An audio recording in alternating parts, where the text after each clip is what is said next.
Prayon est un groupe basé en Belgique, à Angy, spécialisé dans la chimie des phosphates. Il s'agit d'une société très ancienne, créée en 1828 pour l'exploitation du zinc. Grâce à la découverte de gisements de phosphate en Esbert, elle se concentre par la suite sur la production d'engrais. En 1980, la société prit une nouvelle tournure stratégique en se tournant vers les produits plus purs et techniques. Aujourd'hui, elle prend une fois de plus un nouveau tournant pour assurer sa durabilité. Elle se concentre à présent sur 3 grands axes: l'alimentation et la nutrition, la protection de l'environnement par le traitement de l'eau et les nouvelles énergies. Prayon possède 4 sites de production, 2 en Belgique, 1 en France et 1 aux États-Unis, ainsi que 7 filiales commerciales en Europe et aux États-Unis. Les parts de la société sont détenues par le groupe marocain Office chrétien des phosphates et par la Société régionale d'investissement de Wallonie. Le groupe est composé d'une vingtaine de sociétés. L'entreprise compte 1509 travailleurs en équivalent temps plein.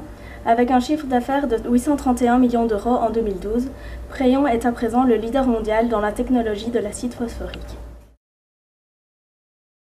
Quelles sont les actions mises en place pour appliquer la responsabilité sociale chez Prayon et qui chapeaute cela? Alors, c'est d'abord des RH qui chapeautent toutes ces actions et une partie de mes fonctions se trouve en transversale puisque je dépends du CEO directement. Donc, moi, j'aide à attirer des jeunes vers les métiers techniques, qu'ils soient ouvriers ou universitaires.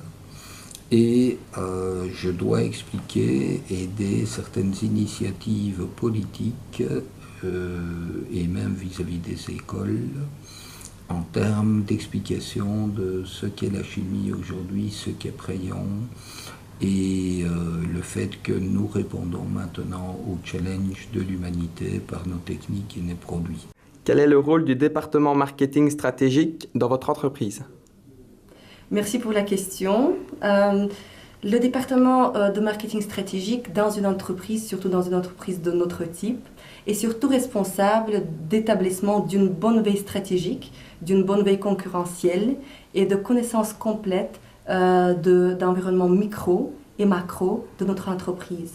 Et tout ceci afin de permettre au département commercial de prendre les meilleures décisions stratégiques pour vendre nos produits au mieux, au meilleur prix, avec la meilleure rentabilité et pour que l'entreprise puisse suivre, aussi bien que tous nos départements, le plus longtemps possible.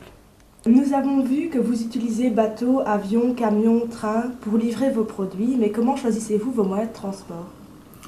Alors les moyens de transport sont choisis en fonction de la date demandée par le client, en fonction du délai qui nous est accordé pour le livrer dans les délais demandés. Et nous utilisons effectivement différents modes de transport, que ce soit donc le bateau, le train, le transmodal, la route ou la combinaison des deux. Donc en fonction du type de transport qui est le plus adéquat pour avoir la meilleure combinaison entre le coût, le délai de livraison et le service au client, on va faire le choix de tel ou tel type de transport selon les besoins. Il est intéressant de connaître la position des organisations syndicales dans l'entreprise. Comment la définiriez-vous ? Au niveau du climat de travail, donc par rapport à la position des délégations syndicales dans une entreprise industrielle du bassin liégeois, il est évidemment très important de connaître leur position et de pouvoir considérer les délégations syndicales non pas comme des adversaires, mais comme des partenaires. Donc, si on a de bonnes relations avec les délégations syndicales, ça veut dire que quelque part on peut travailler dans un climat de confiance avec elles. On sait qu'effectivement, donc nous avons des positions en tant que direction, ils ont des positions eux en tant qu'organisation syndicale, mais nous devons effectivement travailler avec les délégations syndicales de manière à pouvoir toujours aboutir à un accord. Avez-vous recours à la subsidiation, notamment en matière de recherche et développement ? Oui.